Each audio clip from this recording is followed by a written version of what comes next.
nk'uko mwabibonye rero mu makuru twabasangije nuko hashize iminsi mike tubonye iyi virusi hano mu Rwanda ndetse guhera ku gipimo cya mbere haza no gukorwa n'ibindi bipimo mu buryo bwo gukurikirana ibyorezo tuza kubona ko hari n'abandi bafite ubwo burwayi akazi karakomeza n'ubu tuvugana hari biri gukorwa.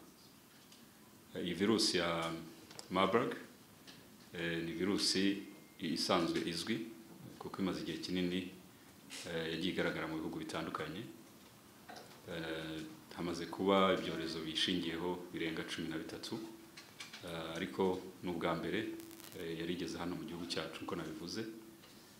Uburyo rero bwo kuyirwanya no guhangana nayo nabwo twariteguye nk'uko twitegura n'ibindi byorezo, ariko buri cyorezo kigira ibyacyo, kigira umwihariko wacyo.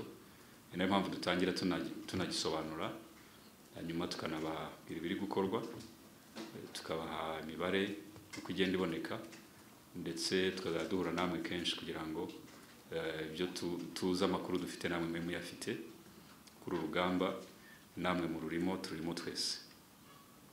Iyi virusi rero umwihariko wayo ni uko ubundi ntikunda kubaho cyane, bayita mu rurimi rw'amahanga it's a rare virus, ntabikunda kubaho cyane, ariko iyo ibashije kugera mu bantu ubundi ikunda kuva mu nyamaswa, inkende zizwi ndetse n'uducurama mwese muzi ko na virusi zindi twagiye tubona hari aho zihurira. Buri nyamaswa hari bivaho bitujyaho, hari natwe biva ku bantu bijya ku nyamaswa, naho dutuye niko isi imeze. Rero igeze ku muntu hagati y'iminsi 3 ushobora kugenda bikaba byagera ku minsi 21 umuntu ashobora kutagaragaza ibimenyetso. Hari abo biza vuba, muri rusange usanga mu cyumweru cya mbere rw'ibimenyetso bigaragara. Ibimenyetso bitangira bisa n'iby'izindi ndwara tuzi, cyane cyane indwara ya malaria n'izindi.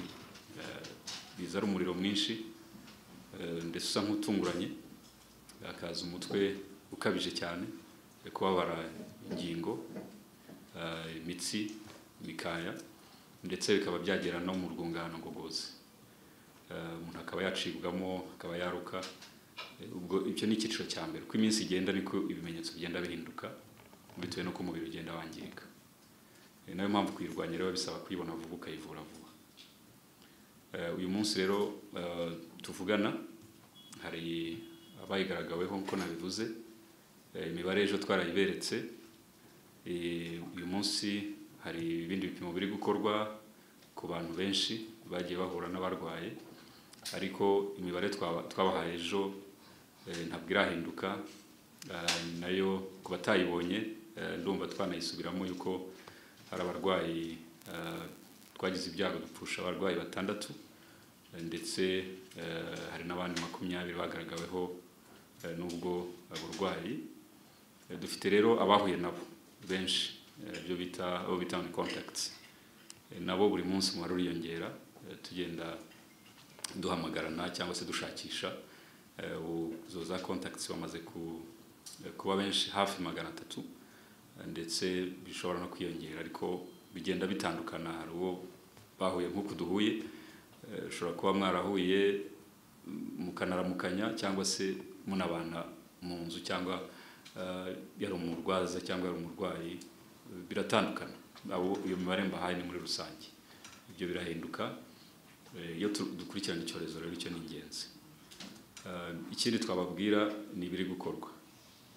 Kuva laboratoire nkuru y'igihugu yabona ko iyo virusi ihari kuri uwo murwayi twahereyeho, twagiye dushakisha abo bahuye, ariko tukanibaza virusi yaturutse hehe. Kugeza ubu ntabwo turarangiza icyo gikorwa cyo kumenya, gishobora rimwe na rimwe no kugorana kuko ubusubira inyuma ushakisha aho ubwo burwayi bwaraturutse.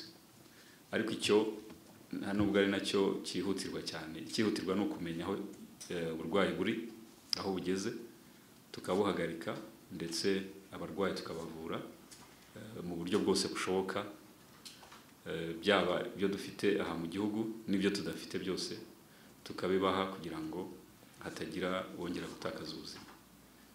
Indwara igira ikibazo cy'uko uyirwaye ashobora imuhitana ku gipimo kiri hejuru ugereranyije n'izindi, ariko aho yagiye igaragara kwivura kare vuba byongera amahirwe yuko abarwayi bashobora gukira. Biva hagati ya 25 na 80-90% kuba yaguhitana.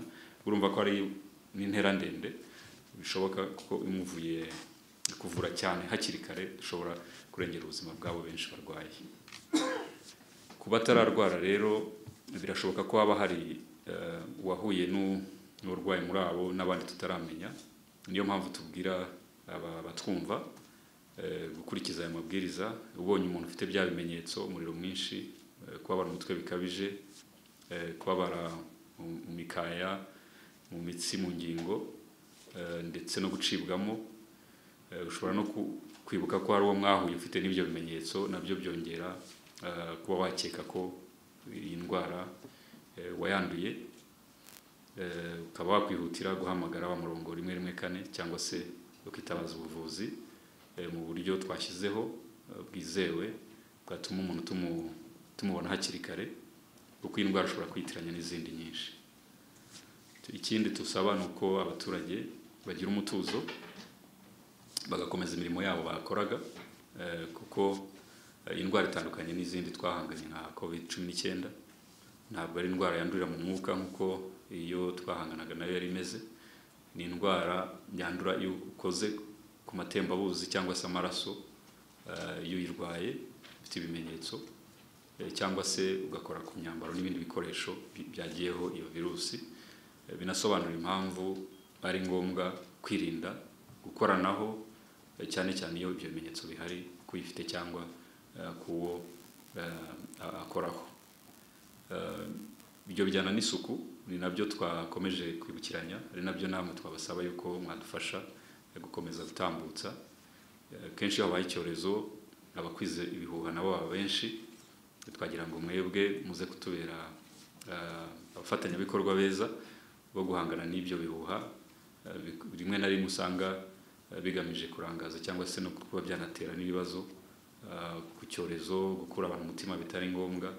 Nubwo ari icyorezo gihitana ubuzima, ariko twizeye ko mu gihe gito twagitsinda.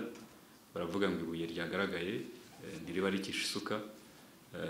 Birumvikana tubabajwe n'ubuzima twatakaje, ariko dushyiramo ingufu nyinshi turaza kurengera ubuzima bw'abandi benshi.